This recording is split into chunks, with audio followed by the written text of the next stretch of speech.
주말, 여느 때와 다름없이 남편과 점심을 먹으려고 했습니다.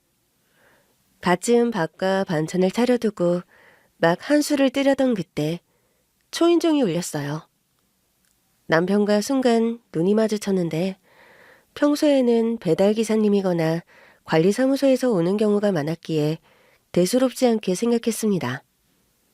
누구지? 당신 뭐 배달시켰어? 아니, 아무것도 안 시켰는데? 젓가락을 내려놓은 뒤 자리에서 일어나 현관으로 향했습니다. 그때 초인종이 다시 한번 울렸고 저는 인터폰으로 현관 앞에 서 있는 사람을 확인했어요. 그런데 문 앞에는 예상하지 못한 얼굴들이 서 있었습니다. 시어머니와 시누이. 순간 놀라 몸이 굳었어요. 왜냐하면 어머님께서 오신다는 연락을 못 받았거든요. 여보, 어머님이랑 아가씨가 오셨어. 뭐라고? 갑자기? 현관문을 열고 두 사람을 맞이했습니다. 시어머니는 평소처럼 곱게 화장을 하고 있었지만 얼굴에는 묘한 긴장감이 서려 있었고 시누이는 창백한 얼굴로 조용히 서 있었어요. 엄마? 손주까지 갑자기 무슨 일이세요? 뒤따라 나온 남편도 당황한 듯 두 눈을 깜빡였습니다. 시어머니는 대답 대신 시누이의 팔을 끌어당겼습니다. 네 동생이 이렇게 아픈데 너희는 밥이 넘어가냐? 그 말에 저는 그대로 얼어붙었고 남편 역시 아무 말도 하지 못한 채 시누이를 바라보았습니다. 안 그래도 걱정하고 있었어요. 아가씨, 몸은 좀 어떠세요? 바로 얼마 전에 아가씨 결과 나오자마자 통화도 했거든요. 전화만 하면 다냐? 전화가 다야? 아니 엄마, 안 그래도 다음 주 정도에 가려고 했어요. 혹시라도 그 전에 선주 입원한다고 하면 병원으로 가려고 했고요. 저는 신우이의 얼굴을 자세히 살펴보았어요. 피부는 창백했고 눈밑은 짙게 패여 있었습니다. 평소보다 훨씬 마른 것 같더라고요. 그래도 발견이 늦지 않아서 다행이에요. 초기 치료가 중요하다고 하더라고요. 신우이는 힘겹게 미소를 지었지만 그 미소가 너무 연약해 보였고 저는 가슴이 철렁 내려앉았습니다. 남편이 무겁게 한숨을 쉬며 머리를 극적였어요. 일단 들어오세요, 엄마. 선주 너도. 시어머니는 기다렸다는 듯이 시누이를 데리고 거실로 들어왔고 저는 얼른 주방으로 향했습니다. 어머님, 아가씨, 점심은 드셨어요? 아니, 선주가 입맛도 없다고 해서 그냥 왔다. 저는 냉장고를 열어 남은 반찬들을 확인했어요. 막 지은 밥이 있었으니 금방 식사를 차릴 수 있을 것 같았거든요. 엄마, 그래도 연락은 주셨어야죠. 갑자기 오시면 우리도 놀라잖아요. 네 동생이 이렇게 아프다는데 그깟 연락이 뭐가 중요하냐? 남편이 다시 반박하려는 기색을 보이자 얼른 남편을 말렸어요. 지금 중요한 것은 시누이의 건강이었으니까요. 금방 차릴게요. 잠시만 기다리세요. 국을 다시 데우고 반찬들을 접시에 가지런히 담았습니다. 냉장고에 있던 나물을 꺼내 조물조물 묻혀서 상에 올렸고 시누이가 먹기 좋게 연한 두부 반찬도 준비했는데 그 사이 거실에서 시어머니의 목소리가 들려왔습니다. 네 동생 앞으로가 걱정이다. 너희는 편하게 앉아서 밥 먹고 있었겠지만 난 속이 새카맣게 타들어간다. 엄마, 우리도 걱정하고 있었어요. 선주 건강이 제일 중요하죠. 시누이는 조용히 앉아 있다가 나지막이 말했습니다. 오빠, 새언니, 죄송해요. 갑자기 찾아와서. 무슨 말씀이세요, 아가씨. 조금 놀라긴 했지만 괜찮아요. 편하게 앉으세요. 저는 서둘러 밥을 퍼서 식탁으로 가져갔습니다. 어머님, 식사부터 하세요. 아가씨도 많이 드셔야 해요. 저는 신우이 앞에 국을 놓으며 조심스럽게 말을 건넸고 신우이는 여전히 미안한 표정을 짓고 있었지만 제 말에 작게 고개를 끄덕였습니다. 그렇게 저희는 갑작스레 모여 식사를 하게 되었어요. 식사가 끝나고 저는 조용히 그릇을 정리하고 있었습니다. 시어머니와 아가씨는 여전히 식탁에 앉아 있었고 남편은 묵묵히 물을 마셨는데 분위기는 어딘가 무거웠어요. 시어머니께서 식사하는 동안 한마디도 하지 않으셨거든요. 그런데 그때 갑자기 시어머니가 숟가락을 탁 내려놓더니 우리 부부를 바라보며 입을 열었습니다. 선주 말이다.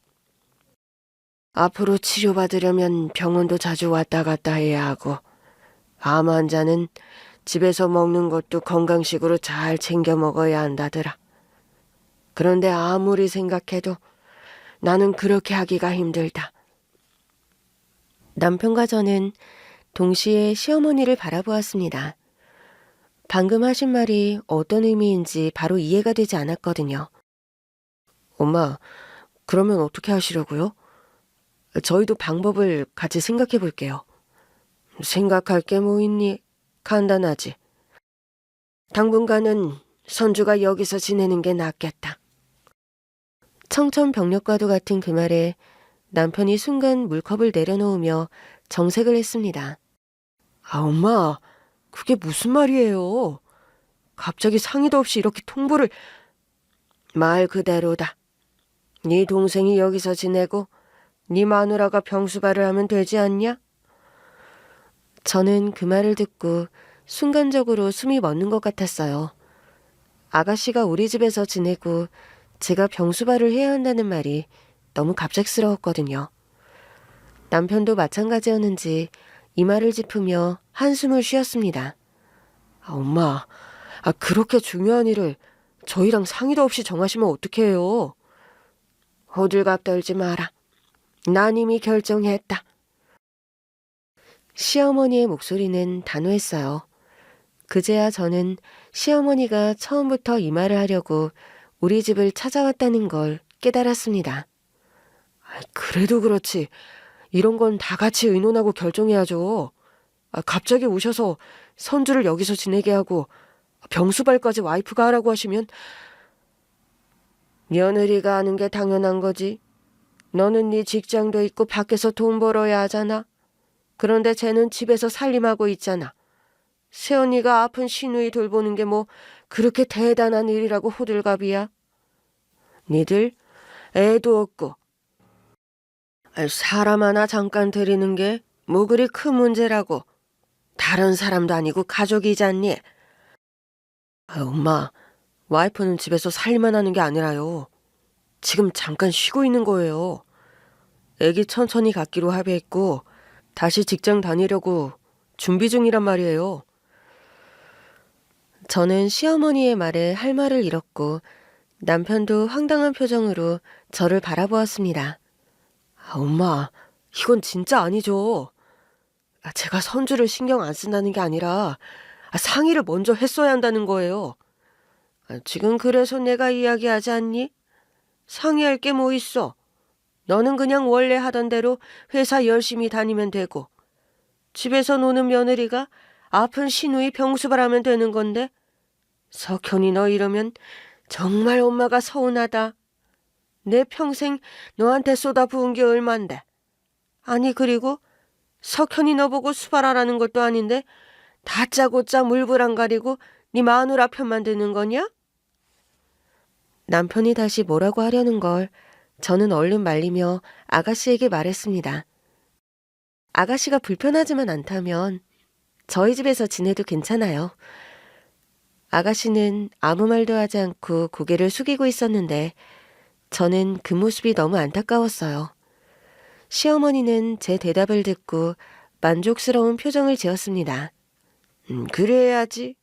내가 듣고 싶었던 대답이 이런 거야. 그리고 며느리 제가 선주랑 친자매처럼 지냈잖니? 잘 생각했다. 남편은 놀라서 저를 쳐다봤지만 저는 고개를 끄덕였어요. 아가씨가 아픈데 지금 당장 중요한 건 아가씨가 편하게 지낼 수 있는 환경을 만들어주는 것이었습니다. 괜찮아요. 아가씨 몸도 힘들 텐데. 신경 쓰지 마시고 편히 있어요. 새언니, 정말 괜찮겠어요? 제가 너무 폐를 끼치는 거 아닌가 싶어서. 아유, 그런 말씀 마세요, 아가씨. 걱정 마시고요. 저는 최대한 따뜻한 미소를 지어 보였고 아가씨는 미안한 듯 고개를 끄덕였습니다. 남편은 여전히 못마땅한 표정이었지만 더 이상 반박하지 않았습니다. 어쩌면 저의 결정을 존중해 준 것일지도 모르죠. 그렇게 시댁에서 식무 취급을 받던 시누이가 암에 걸리자 나더러 병수발하라며 시누이를 우리 집에 데려온 시모. 너 얘랑 친자매처럼 지냈잖아. 천덕꾸러기처럼 자란 시누이가 불쌍해 내가 돌봤더니 내 인생과 시모 인생이 뒤바뀌는데. 어느새 밤이 깊어졌어요. 시어머니는 점심 식사 후 아가씨를 남겨두고 바로 집으로 가셨습니다. 저는 아가씨의 저녁 식사와 약을 챙겨준 뒤 손님 방에 아가씨의 이부자리를 정돈해 주었어요. 아가씨는 피곤했는지 바로 잠이 들었습니다. 남편은 여전히 고민이 가득한 얼굴이었지만 저는 이미 결정을 내린 상태였습니다. 아가씨를 우리 집에서 지내게 하기로 한 것, 그리고 제가 병수발을 하기로 한 것, 다 괜찮았어요. 제가 한 결정이었으니까요. 그러다 천천히 차를 한 모금 마셨는데 창밖으로 보이는 어둠 속에서 과거의 기억이 떠올랐어요. 제가 아가씨를 그냥 외면할 수 없었던 이유. 그게 저와 저희 친정부모님이 평생 안고 산 상처와 연관이 있는 것 같다는 생각이 들었습니다. 어린 시절 저에게는 여동생이 있었습니다. 저보다 3살 어린 여동생, 은주. 작고 동그란 얼굴에 항상 해맑은 미소를 띠고 있던 아이. 어디를 가든 저를 졸졸 따라다니며 언니 언니하고 부르던 사랑스러운 동생이었습니다. 아침에 제가 유치원에 갈 때면 저를 따라 현관까지 나와 손을 흔들어 주었고 집에 오면 가장 먼저 현관문을 열고 뛰어나와 안기던 동생이었죠. 언니 왔다. 은주 뭐 하고 있었어? 그림 그리고 엄마가 그림책 읽어줬어. 언니한테 보여줄까? 동생과 함께 놀던 그 순간이 참 따뜻했던 기억으로 남아있습니다. 그 일이 생긴 건 제가 8살 때, 은주가 5살 때였습니다. 평소와 다름없는 하루가 될 줄 알았던 그날, 저는 학교 갈 준비를 하며 가방을 메고 있었고 은주는 어린이집에 가기 위해 작은 운동화를 신고 있었습니다. 언니, 나도 언니랑 같이 가면 안 돼? 안 돼. 언니는 학교 가고 은주는 어린이집 가야 하잖아. 그래도 같이 가면 안 돼? 은주는 제 옷자락을 잡아당기며 애교를 부렸고 저는 웃으며 동생의 머리를 쓰다듬었어요. 이따가 집에서 만나자. 어린이집 잘 다녀오고 이따 집에서 봐. 응, 언니. 학교 잘 다녀와. 그게 은주와 나눈 마지막 대화가 될 줄은 몰랐습니다. 그날 학교가 끝난 뒤 저를 데리러 온 것은 이모였어요. 왜 엄마가 아니라 갑자기 이모가 데리러 왔을까? 그것도 이상했지만 저를 껴안고 펑펑 우는 이모 때문에 갑자기 슬퍼졌던 것 같아요. 이모는 저를 데리고 집에 갔는데 집안 분위기가 이상했습니다. 평소처럼 은주가 뛰어나오지 않았고 엄마도 집에 없었거든요. 이모, 은주랑 엄마는 어디 있어요? 영주야, 지금 엄마 아빠 병원에 계셔. 왜요? 누가 아파요? 그게... 그날 늦은 저녁 집으로 돌아온 엄마의 눈은 붉게 부어 있었고 아빠의 얼굴은 창백하게 굳어 있었습니다. 엄마, 은주는 어디 있어? 그때 엄마가 제게 다가와서 저를 꼭 끌어안았습니다. 영주야, 우리 은주가... 엄마의 목소리는 떨리고 있었습니다. 영주야, 은주가 저 멀리 하늘나라로 떠났어. 왜? 그게 무슨 말이야? 은주가 왜 갔어? 어디 갔어? 엄마는 동생 은주를 애타게 찾는 저를 꼭 끌어안고 우셨습니다. 그건 사고였어요. 5살이 된 은주는 어린이집에 다니기 시작했는데 등원을 하다가 사고가 난 거였습니다. 어린이집 차에서 내린 은주가 친구들 뒤로 줄을 서 있다가 잠시 앉았는데 후진을 하던 어린이집 차가 은주를 못 보고 그대로 치워버린 거였죠. 그 후 우리 가족은 변했습니다. 엄마는 더 이상 웃지 않았고 아빠는 무뚝뚝해졌어요. 저는 그때부터 혼자 있는 시간이 많아졌습니다. 부모님은 저를 여전히 사랑했지만 부모님 마음속에는 항상 은주가 있었거든요. 흔히들 그렇게 말하죠. 죽은 자식은 가슴에 묻는다고요. 저희 부모님이 그렇게 사셨습니다. 상처를 받은 건 부모님뿐만이 아니었어요. 저 역시도 마찬가지였거든요. 어린아이의 동생을 잃은 저는 쉽게 마음을 열지 못하는 사람이 되었습니다. 친구들과 놀아도 학교에 가도 항상 마음 한구석에는 공허함이 있었던 것 같아요. 지나가다가 은주 나이 또래 아이를 보면 은주가 떠올랐고 한 살 한 살 나이를 먹을 때마다 만약 은주가 살아있었다면 어떤 모습으로 자랐을까 그런 생각을 많이 했거든요. 시간이 지나 은주의 이야기를 자주 하지는 않았지만 매년 은주의 생일 그리고 은주가 떠난 날이 되면 저희 가족은 은주를 그리워하며 이야기를 하곤 했어요.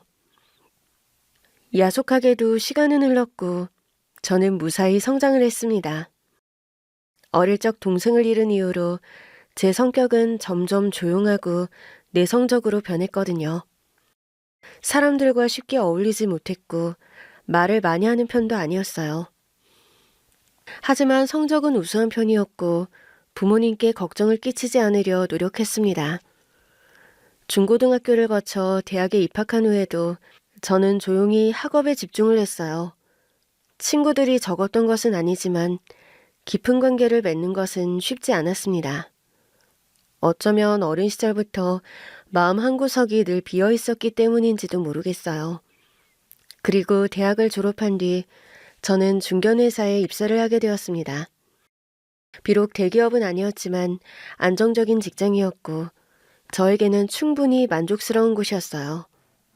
그렇게 직장 생활을 하던 어느 날 대학 시절 친하게 지냈던 친구로부터 전화가 걸려왔습니다.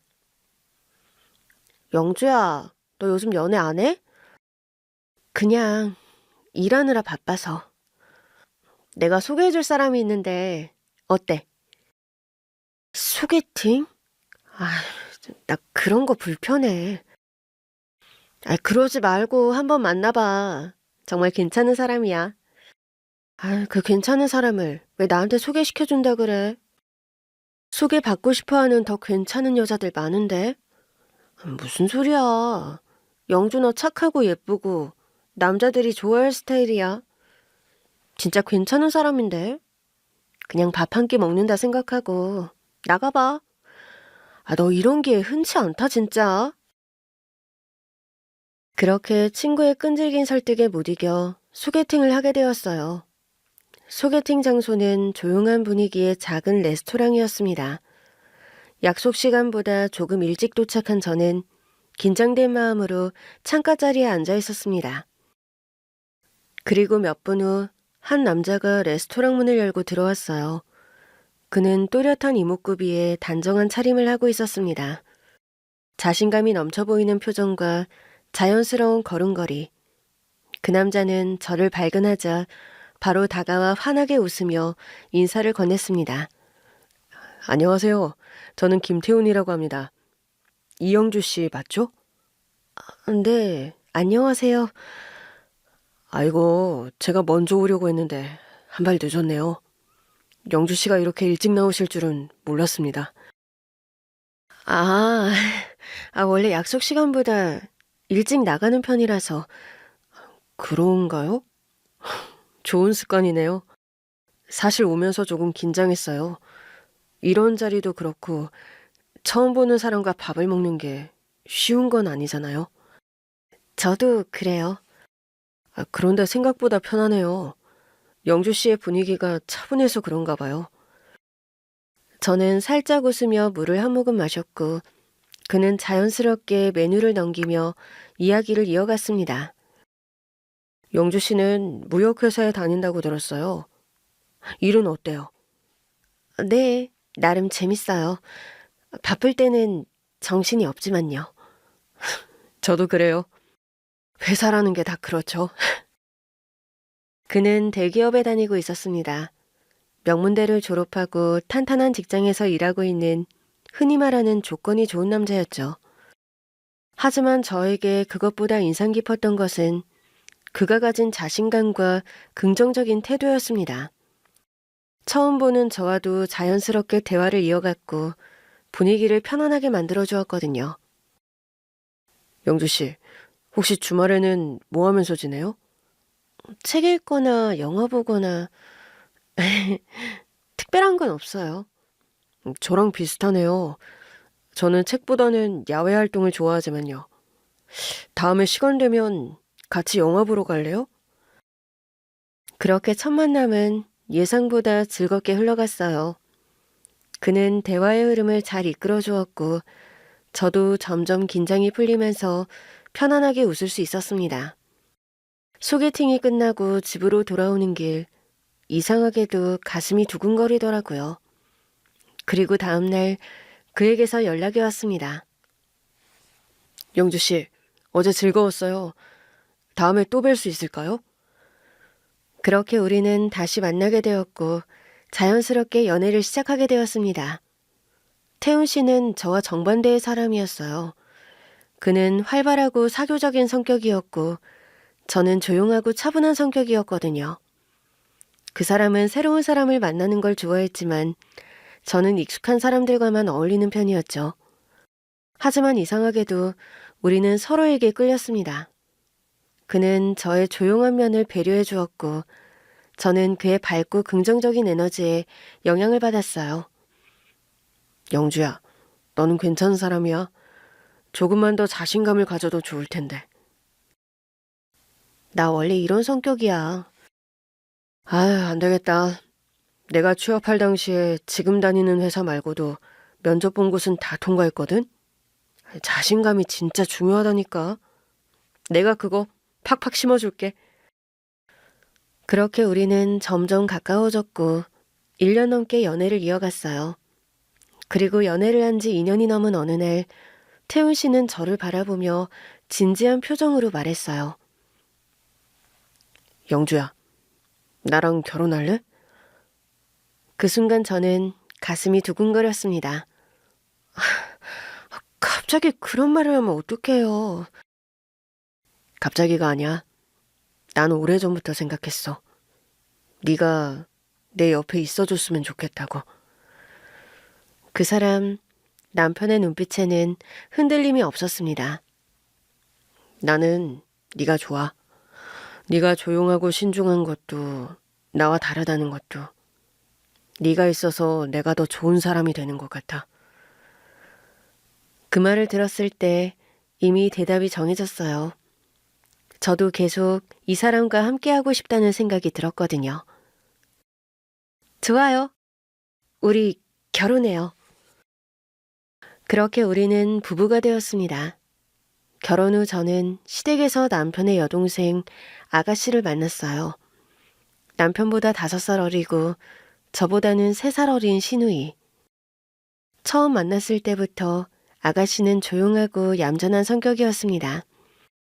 사람들과 부드럽게 인사를 나누었지만 대화에 적극적으로 나서는 모습은 아니었거든요. 처음 시댁에 인사를 갔을 때도 아가씨는 조용히 웃으며 저를 맞이했습니다. 새언니, 안녕하세요. 안녕하세요, 아가씨. 그때부터 저는 아가씨에게 자연스럽게 마음이 갔습니다. 어릴 적 세상을 떠난 제 여동생 은주가 살아있었다면 아가씨와 같은 나이였겠지. 은주는 어떤 모습으로 자랐을까? 아가씨를 보며 저는 묘한 감정을 느꼈어요. 내 동생과 같은 나이, 꽃 같은 예쁜 20대를 보내고 있는 아가씨. 그리고 이제 가족이 될 사람. 저는 아가씨에게 한결같이 다정하게 대했어요. 결혼 후 맞이한 첫 명절, 저는 자연스럽게 시댁으로 향했습니다. 남편과 함께 시댁에 도착하니 이미 아가씨가 부엌에서 분주하게 움직이고 있었어요. 저는 망설이지 않고 앞치마를 두른 채 주방으로 들어갔습니다. 아가씨, 뭐 도와드릴까요? 아가씨는 깜짝 놀라며 저를 바라봤습니다. 아니에요. 새언니는 손님이시니까 그냥 거실에서 쉬고 계세요. 무슨 말씀이세요? 저도 이제 가족인데요. 같이 준비해야죠. 선주가 알아서 할 건데 뭘 나서고 그러니? 그냥 제가 하게 둬라. 그래도 어머님, 아가씨 혼자서 하기에는 많은 것 같은데요? 제가 도울게요. 늘상 하던 거라 제가 잘하는데 괜히 옆에서 알짱거리면 걸리적거리기만 하지. 안 그러니 선주야? 걸리적거리는 건 아닌데 그냥 같이 할게요. 아가씨는 어색한 듯 웃으며 도마 위에 놓인 채소를 손질했어요. 그럼 이거 좀 다듬어 주실래요? 그렇게 우리는 주방에서 함께 명절 음식을 준비했습니다. 저는 아가씨 옆에서 채소를 다듬으며 조용히 이야기를 건넸어요. 아가씨는 요리 잘하시나 봐요. 아니에요. 그냥 어릴 때부터 하다 보니까. 어릴 때부터요? 아가씨는 순간 말을 멈추더니 곧 어색한 미소를 지었습니다. 엄마가 바쁘셔서요. 어릴 때부터 자연스럽게 도왔어요. 그 말에 저는 순간 마음이 무거워졌어요. 결혼한 지 얼마 되지 않아서 시댁 사정을 잘 아는 건 아니지만 남편이 전에 했던 말이 떠올랐거든요. 우리 집은 좀 아들 중심이었어. 부모님이 나한테 기대하는 게 많았거든. 아마도 아가씨는 오랜 시간 부모님의 관심을 제대로 못 받고 그냥 집안일을 하는 게 익숙했던 것 같았어요. 그래서인지 아가씨의 손길에는 익숙함이 배어 있었습니다. 아가씨, 힘든 거 있으면 꼭 말해요. 저한테 기대셔도 돼요. 그 말에 아가씨는 미소를 지으며 고개를 끄덕였어요. 그러던 어느 날, 저는 아가씨의 생일이 다가온다는 사실을 알게 되었습니다. 하지만 시댁에서는 특별한 분위기가 없었어요. 시어머니도 시아버지도 아가씨의 생일을 별로 신경 쓰지 않는 것 같았거든요. 남편조차도 아가씨의 생일이 언제인지 가물가물할 정도였죠. 그래서 저는 아가씨에게 연락을 했어요. 아가씨, 오늘 저녁에 시간 괜찮으세요? 네? 네, 괜찮아요. 왜요, 새언니? 무슨 일 있어요? 오늘 아가씨 생일이잖아요. 같이 밥 먹어요. 제 생일을 알고 계셨어요? 당연하죠. 아가씨 생일인데요. 그날 저녁 저는 한 레스토랑에서 아가씨를 기다렸습니다. 작은 선물도 준비했는데 아가씨에게 어울릴 만한 스카프였어요. 아가씨, 이거 별거 아니지만 선물이에요. 아가씨는 놀란 얼굴로 선물을 받았습니다. 새언니, 이런 거 안 챙기셔도 되는데요. 무슨 말씀이세요? 아가씨 생일인데요. 아가씨는 가만히 선물을 바라보다가 조용히 말했습니다. 고맙습니다, 새언니. 그날 우리는 작은 식당에서 둘이 저녁을 먹었어요. 아가씨는 처음에는 어색해했지만 점점 편하게 웃으며 이야기를 나누었습니다. 새언니랑 이렇게 둘이 밥 먹으니까 뭔가 언니가 생긴 것 같아요. 사실 가족이 이렇게 생일을 챙겨준 게 처음이라서요. 정말요? 오빠도 그랬어요? 아, 이건 오빠가 잘못했네요. 제가 남편한테 단단히 일러둘게요. 여동생 생일 챙기라고요. 아니에요, 새언니. 그냥 오빠도 바빠서 그런 거죠, 뭐. 어릴 때부터 생일을 특별하게 보낸 적이 없어서 지금 이렇게 언니랑 같이 생일 기념으로 밥 먹고 시간을 보내는 게 낯설긴 한데 너무 좋네요. 생일을 이렇게도 보낼 수 있는 거구나. 아, 좀 신기해요. 그 말에 저는 가슴이 뭉클해졌고 그날 이후로 저는 아가씨와 더 가까워졌습니다. 퇴근 후 아가씨를 따로 만나 가끔 저녁을 먹기도 했고 이야기를 들어주었어요. 아가씨, 요즘 회사 일은 어때요? 힘든 건 없고요? 네, 아직은 배우는 단계라서요. 그래도 잘해보려고요. 잘할 수 있을 거예요. 힘든 거 있으면 꼭 말하세요. 처음에 말이 별로 없던 아가씨였는데 시간이 지나 회사나 일상에 대한 이야기를 나눴고 그렇게 우리는 조금씩 가족이 되어가고 있었습니다. 결혼 2년 차가 되면서 자연스럽게 시댁을 자주 방문하게 되었어요. 명절뿐만 아니라 주말이나 시부모님 생신 같은 특별한 날에 남편과 함께 시댁에 들렀거든요. 그런데 처음에는 약간 의아하다 정도로 느꼈던 시댁 분위기가 점점 이상하고 불편하게 느껴지기 시작했습니다. 그런 걸 느낀 이후 시댁 방문 전에 남편한테 시댁 가서 먹고 퍼져 있지만 말고 작은 일이라도 좀 도우라고 했는데 시부모님은 남편이 부엌에 들어가는 꼴 자체를 못 보는 분들이었어요. 티 안 나게 남편한테 일을 시켜보려고 뭐 좀 도와달라고 말을 하면 시어머니가 득달같이 달려와서 남편을 끌어내고 아가씨를 시키는 거였죠. 어느 주말 남편과 함께 시댁을 갔는데 그날도 점심 식사 후 시아버지와 남편은 거실에서 TV를 보고 있었고 저는 부엌에서 아가씨와 함께 설거지를 하고 있었습니다. 아가씨, 제가 할 테니까 쉬세요. 괜찮아요, 새언니. 원래 하던 거예요.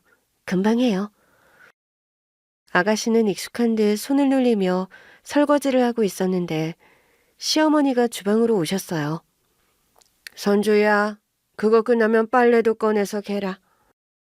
네, 엄마. 그러고 보니 시댁에 올 때마다 아가씨는 늘 집안일을 하고 있었습니다. 명절뿐만이 아니라 평소에도 늘 그러는 것 같았어요. 주방에서 음식 준비를 하는 것도, 상을 차리는 것도, 치우는 것도 다 아가씨의 몫이었거든요. 시아버지와 남편은 거실에서 편하게 쉬고 있었고, 시어머니는 손 하나 까딱하지 않았습니다. 어머니, 제가 도와드릴게요. 아니야, 너는 손님이잖아.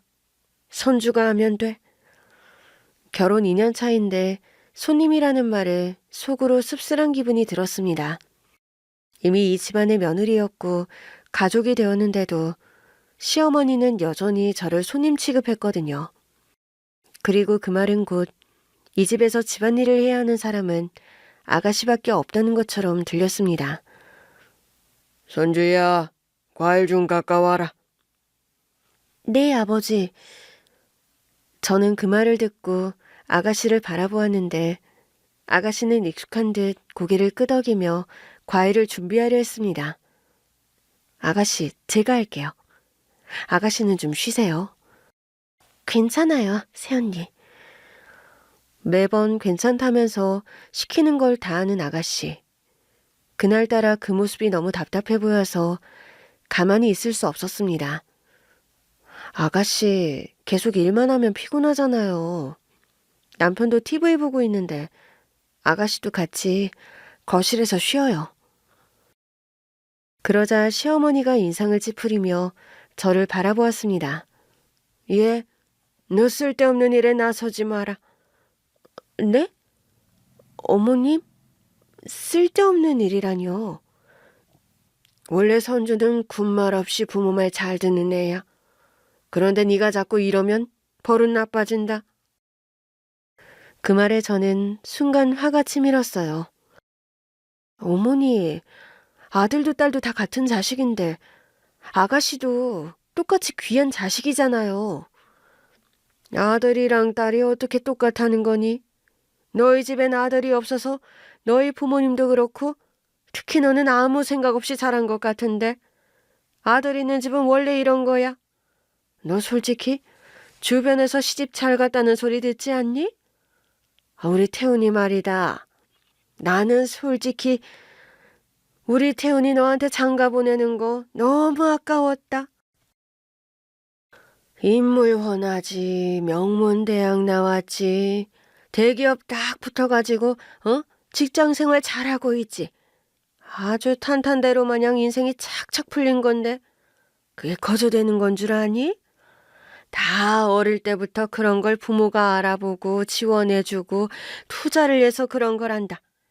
솔직히 말해서 태훈이랑 선주 어릴 때 우리가 마냥 여유로운 형편이 아니어서 뭐든 최고급으로 해주진 못했지만 그래도 우리가 할 수 있는 선에서는 다 뒷바라지 해줬다. 그 덕에 지금 이렇게 된 거라고. 그런 신랑 만난 걸 감사하게 생각하고 또 말이야, 그 잘난 신랑 잘 키워준 시부모님에 대해 존경하고 감사하고 공경하는 마음이 넘쳐야 하는 거 아니니? 그 없는 형편에 태훈이 저렇게 키운 거 그게 내 인생의 최대 업적이다. 떡잎부터 알아보고 몰빵으로 투자를 한 덕분인 거야. 응? 그러니 그렇게 키운 아들이랑 딸이 어떻게 똑같을 수가 있니? 결과적으로 보면 옳은 선택, 옳은 투자였다 이 말이지. 저는 그 말에 더 이상 참을 수가 없었습니다. 아니에요, 어머님. 아가씨가 가족을 위해서 희생을 하고 있는 거지. 아가씨가 당연히 해야 하는 게 아니라고요. 쟤만 희생했니? 나도 희생했다. 남편 훌륭하게 키우느라고요? 남편한테 드린 노력과 정성 반에 반에 반만큼 아가씨한테 드릴 생각은 못 하셨어요? 아니, 아예 생각을 안 하신 거예요? 저도 모르게 말이 빨라졌고 목소리가 높아지자 아가씨가 놀란 눈으로 저를 바라보았습니다. 새언니, 괜찮아요. 저는 진짜 신경 안 써요. 엄마, 그만해요. 아가씨는 신경 안 쓸 수 있어도 저는 신경이 쓰여요. 그 말에 시어머니의 표정이 차갑게 굳어졌습니다. 너는 정말 너무나 서는구나. 며느리가 시댁에서 목소리를 다 높이다니. 아휴, 세상 오래 살고 볼 일이다. 어머니, 제가 말을 너무 많이 해서 죄송한데요. 그래도 저는 가족이면 공평하게 대우를 받아야 한다고 생각해요. 자기야, 그만해. 엄마도 그만해요. 서로 생각이 다른 건데 서로 이해해야죠. 시어머니는 아무 말 없이 저를 노려보았고 아가씨는 난처한 듯 고개를 숙였어요. 그날 저는 속이 답답한 채로 시댁을 나왔습니다. 집으로 돌아오는 길 저는 도저히 참을 수 없어서 남편에게 말을 꺼냈습니다. 당신 원래 그렇게 자랐어? 어떻게 아까 그 난리가 났는데도 말 한마디를 안 해? 갑자기 일어난 일이잖아.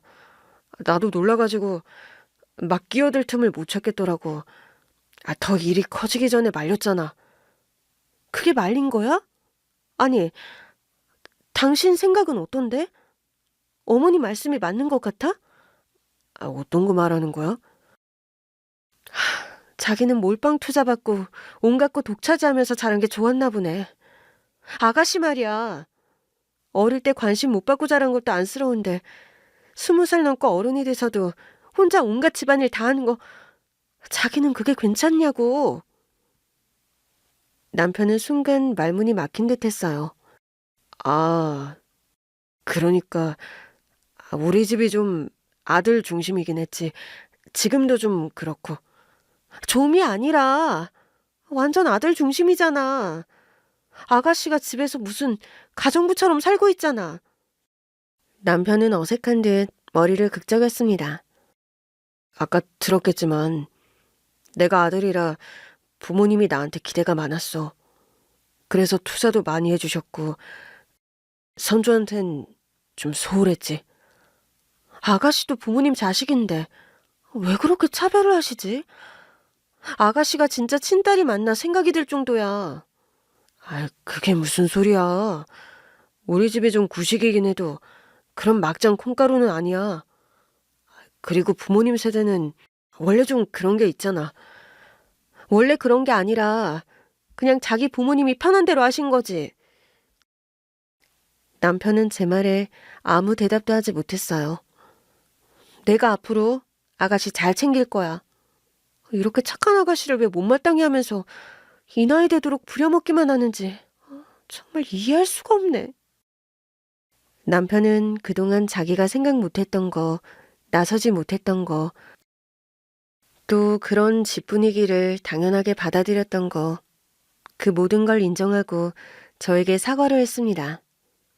그날 이후 저는 더더욱 아가씨를 잘 챙겨주기로 결심했고 아가씨의 생활에 더 많은 관심을 갖게 되었습니다. 처음에는 단순히 집안일을 도맡아 하는 모습이 안타까워서 신경을 쓰기 시작했지만 점점 더 깊이 들여다볼수록 아가씨의 삶이 결코 평탄하지 않다는 걸 알게 되었어요. 어떤 날 남편과 함께 시댁에 들렀는데 시어머니는 여전히 손 하나 까딱하지 않으셨고 아가씨는 익숙한 듯 식사를 준비하고 있었거든요.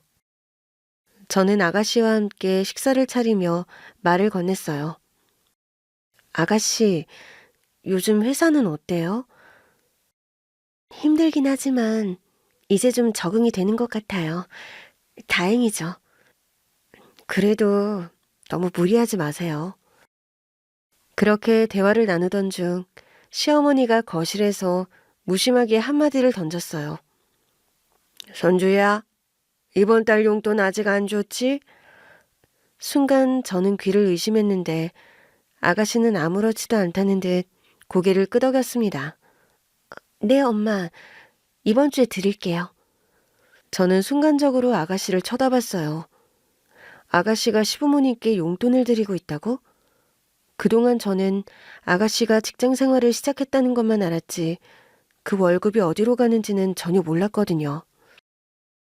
나중에 둘이 있게 되었을 때 조심스럽게 아가씨에게 물었어요. 아가씨, 매달 용돈 드리는 거예요? 네, 같은 집에서 살잖아요. 그래서 직장 생활 시작한 이후로는 매달 드리고 있어요. 그럼 아가씨가 쓰는 돈은요? 제 생활비 빼고 드려요. 그렇게 많이 드리는 건 아닌 것 같아요.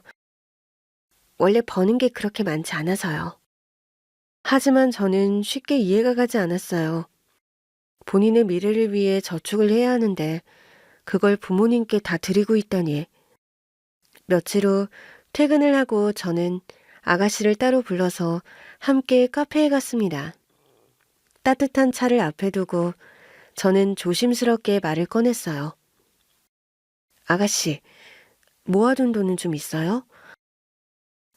아가씨는 순간 당황한 듯 했지만 이내 고개를 저었습니다. 사실 거의 없어요. 매달 용돈 드리고 나면 저축할 여유가 별로 없거든요. 아가씨, 그렇게 살면 안 돼요. 네? 월급 받아서 시부모님께 다 드리면 아가씨는 언제 돈 모으고 언제 결혼해요? 아가씨는 순간 입술을 깨물었어요. 그냥 저는 원래 이렇게 사는 게 당연하다고 생각했어요. 부모님이 저를 키워주셨으니까요. 물론 부모님께 효도하는 건 좋은 일이지만 너무 희생할 필요는 없어요. 아가씨 인생도 중요하잖아요. 게다가 아가씨는 자라면서 남편처럼 지원을 받은 것도 아닌데. 그러자 아가씨가 저를 조용히 바라보며 말을 했습니다. 새언니, 저한테 이런 얘기 해주는 사람이 없었어요. 저는 아가씨가 행복했으면 좋겠어요. 잠시 침묵이 흘렀고 아가씨는 작게 미소를 지으며 고개를 끄덕였습니다. 고마워요, 새언니.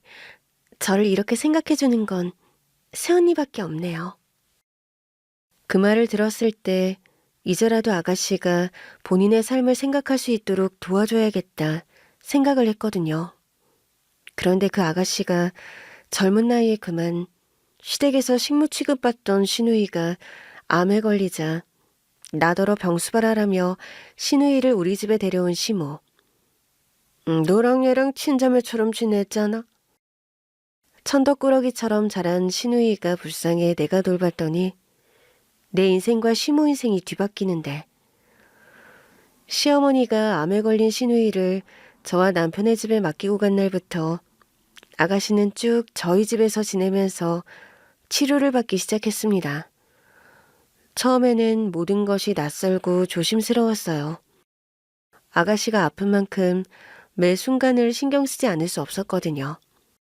병원에 다녀오는 날이면 피곤한 얼굴로 집에 돌아왔고 항암 치료를 받는 날은 더 힘들어 보였어요.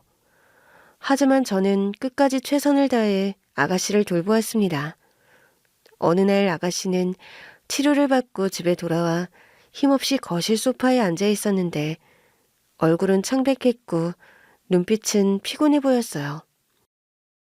아가씨, 따뜻한 차 좀 드릴까요? 괜찮아요, 새언니. 그냥 좀 누워 있을게요. 저는 아가씨 옆에 앉아 조용히 아가씨의 손을 잡았습니다. 힘들죠? 네. 솔직히 많이 힘들어요. 아가씨의 목소리는 작았지만 그 안에 담긴 무게는 컸던 것 같았어요. 머리도 빠지고 몸도 무겁고 내가 이렇게까지 아플 줄은 몰랐어요. 아가씨, 우리는 지금 이 시간을 버텨내고 있는 거예요. 조금만 더 힘내요. 아가씨는 저를 바라보다가 힘겹게 고개를 끄덕였습니다. 그렇게 2년이 흘렀어요. 수없이 많은 치료와 힘든 날들이 지나갔고 치료를 받은 지 3년 차가 되었을 때 아가씨는 마침내 완치 판정을 받게 되었습니다. 그날 병원에서 의사 선생님의 진단을 듣고 나오면서 아가씨는 조용히 눈물을 흘렸어요. 새언니, 나 이제 괜찮은 거예요? 네, 아가씨. 이제 건강한 몸이에요. 저는 기쁨에 차서 아가씨를 꼭 안아주었고 아가씨는 조용히 흐느끼며 제품에 안겼습니다. 그렇게 완치 판정을 받은 뒤 아가씨는 오랜 시간 고민을 하게 되었어요. 투병을 하자마자 회사를 그만두고 쭉 일을 안 하고 있었거든요. 건강을 되찾게 되었으니 미래를 고민하게 된 거였죠. 새언니, 나 이제 뭐 해야 할까요? 아가씨가 하고 싶은 거 하면 되죠. 근데 회사를 다시 다닐 수 있을까요? 아가씨는 다시 직장 생활을 해야 할지 고민하고 있었는데 예전처럼 일할 수 있을지 확신이 없는 것 같았어요. 그러다 며칠 뒤 아가씨는 조심스럽게 이야기를 꺼냈습니다. 새언니, 사실 나 사업을 해보고 싶어요. 사업이요? 강아지 수제 간식 만드는 사업. 아가씨, 강아지 간식 만드는 걸 좋아해요? 언니, 제가 투명하면서 느낀 게 많았어요. 사람이든 동물이든 먹는 게 진짜 중요하잖아요. 항암 치료 받고 하는 동안 언니 덕분에 정말 건강한 음식들을 챙겨 먹었고 그게 완치에 큰 도움이 된 것 같아요. 근데 요즘 강아지를 키우는 사람들이 정말 많잖아요. 강아지 먹거리에 대한 고민이 많다는 기사를 봤는데 그걸 시작해보면 어떨까 해요. 제가 치료받으면서 건강식에 대한 관심이 생겼고 잘 만들 수 있을 것 같다는 생각이 들어서요. 아가씨의 얼굴에는 오랜만에 생기가 돌았습니다. 정말 좋은 생각이에요. 그런데 문제는 돈이긴 해요. 사업을 시작하려면 자본이 필요하잖아요. 저는 그 말에 망설이지 않았어요. 아가씨, 그건 대출을 받아야겠지만 제가 조금 보태드릴게요. 정말요? 당연하죠. 아가씨가 다시 새로운 삶을 시작하는데 제가 도와야죠. 모아둔 게 많지는 않아요. 그치만 조금이라도 보탬이 되고 싶어요. 아가씨는 저를 바라보며 눈물을 글썽였습니다. 새언니가 아니었으면 난 지금 어떻게 살고 있을지 모르겠어요. 이제 시작이에요, 아가씨. 우리 같이 힘내요. 건강을 되찾은 아가씨는 그렇게 새로운 인생을 향한 첫 발을 내디뎠어요. 아가씨의 강아지 수제 간식 사업은 예상보다 빠르게 성장해 나갔습니다. 처음에는 작은 온라인 쇼핑몰에서 시작했지만 몇 년이 지나자 시누이의 브랜드는 반려동물 시장에서 널리 알려진 이름이 되었거든요. 그 과정이 결코 쉽진 않았지만 아가씨 특유의 끈기와 노력으로 사업을 키워나갔고 저는 그런 아가씨를 옆에서 묵묵히 응원했어요. 채언니, 나 어제 올린 글이 반응이 엄청 좋아요. 그래요? 댓글도 많이 달렸어요? 네, 사람들이 강아지 건강을 생각한 간식이라고 좋아해줘요. 아가씨는 기존의 강아지 간식을 연구하며 영양 균형을 맞추는 방법을 배웠고 전문가들의 조언을 구하면서 제품을 더욱 발전시켜 나갔습니다. 몇 개월 후 온라인 주문량이 폭발적으로 늘어나면서 아가씨는 큰 결정을 내렸어요. 새언니, 저 이제 오프라인 매장을 열어볼까 해요. 정말요? 네, 주문이 너무 많아서 이제는 혼자 감당하기 힘들어요. 그리고 오프라인 매장이 있으면 고객들이 더 신뢰할 것 같아요. 매장은 문전성시를 이뤘어요. SNS에서 간식을 알고 찾아온 사람들이 많았고 반려동물과 함께 방문한 고객들은 매장 분위기를 무척 좋아했거든요. 그렇게 아가씨의 사업은 점점 더 성장해 나갔습니다. 그리고 몇 년이 지나자 아가씨는 이제 업계에서 손꼽히는 반려동물 수제 간식 브랜드를 운영하는 CEO가 되어 있었어요. 그런데 그때가 되어 아가씨가 성공하자 시부모님은 태도를 바꾸기 시작했습니다. 아가씨는 사업이 번창하면서 경제적으로 안정된 삶을 살게 되었고 진작 독립을 했거든요. 독립을 하면서 부모님께 드리던 용돈도 끊었고요. 시부모님은 점점 불만이 쌓인 듯 보였습니다. 그러던 어느 날 아가씨와 함께 있을 때 시어머니한테 전화가 걸려왔습니다. 선주야, 우리 좀 보자. 오랜만에 얼굴도 보고 밥도 먹자. 잠시 고민하던 아가씨는 결국 부모님을 만나러 가기로 했는데 저한테 같이 가달라고 부탁을 했어요. 선주야, 너 요즘 많이 바쁜 거지? 네, 일이 많아요. 그래, 우리 딸이 이렇게 잘 돼서 좋다.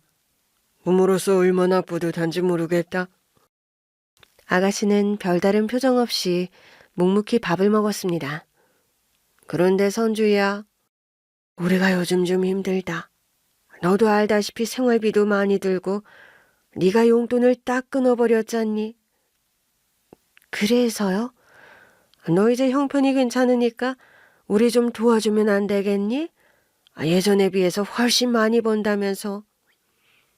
도와달라는 게 어떤 건데요? 뭐 용돈이라든가. 네가 보태주면 우리도 좀 숨통이 트일 것 같아서. 아가씨는 조용히 웃었지만 그 미소는 예전처럼 따뜻하지 않았어요. 엄마, 저한테 그런 걸 기대하고 계셨어요? 아니, 제 기대라기보다는 네가 부모를 위해 해줄 수 있는 게 있지 않겠니? 부모님께 해줄 거요? 전 이미 할 만큼 했다고 생각하는데요. 무슨 소리야? 저는 어릴 때부터 엄마 아빠가 원하는 대로 살았어요. 집안일 다 하고 잘할 때도 제가 보내달라는 학원 한번 보내준 적 있으세요? 오빠한테는 뭐든 다 해줬으면서 저한테는 일절 신경 안 쓰셨잖아요. 대학도 학자금 대출받아서 다녔고 직장 다니면서 그것도 제가 다 갚았어요. 졸업 후에 엄마 아빠가 원하는 대로 직장 다니면서 용돈 드리고 저 자신을 위해 쓴 적도 없어요. 집에서 식모처럼 살면서 집안일도 혼자 다 하면서요. 그런데 이제 와서 또 바라는 게 있어요? 그래도 우리가 네 부모인데 난 네 엄마잖니? 부모요? 부모가 어떻게 그럴 수가 있어요? 저 아팠을 때 엄마 아빠가 저를 돌봐주셨어요? 그 말에 시어머니와 시아버지는 말문이 막힌 듯 했습니다. 제가 암 진단받고 치료받을 때 저를 어떻게 했는지 기억하세요? 병수발할 여력이 없다고 새언니한테 떠맡기셨잖아요. 그건 가장 힘들 때 생사를 가르는 길에 있을 때 엄마 아빠는 없었어요. 제 곁에 있어준 사람은 새언니였죠. 저를 살려준 사람은 새언니라고요. 저 더 이상 할 게 없는 것 같아요. 평생 엄마 아빠 사랑을 못 받았지만 그래도 자식돌이는 해야 한다는 생각에 아프기 전까지 식모처럼 살았던 걸로 충분하다고 생각해요. 선주야, 우리가 그동안 잘못한 것도 있지만 그래도 가족이지 않니? 가족이라면 아플 때 돌봐줬겠죠. 저는 이제 제 인생을 살 거예요. 그 말과 함께 아가씨는 자리에서 일어났어요. 그날 이후 아가씨는 부모님과의 연락을 차단했습니다. 시부모님은 저를 통해 몇 번 더 연락을 해왔지만 아가씨는 단호했어요. 새언니, 후회 안 해요. 이제라도 제 인생을 살고 싶어요. 저는 그런 아가씨의 결정을 존중해 주었습니다. 시간은 흘렀고 저의 삶에도 많은 변화가 생겼어요. 아이를 낳고 난 후 직장을 쉬고 육아에 집중하고 있었거든요. 하루하루 아이를 돌보는 일은 행복했지만 가끔은 사회에서 멀어지는 듯한 불안감도 있었죠. 그런 저를 본 아가씨가 조심스럽게 말을 꺼냈습니다. 새언니, 혹시 사업 같이 해볼 생각 없어요? 아가씨 사업이요?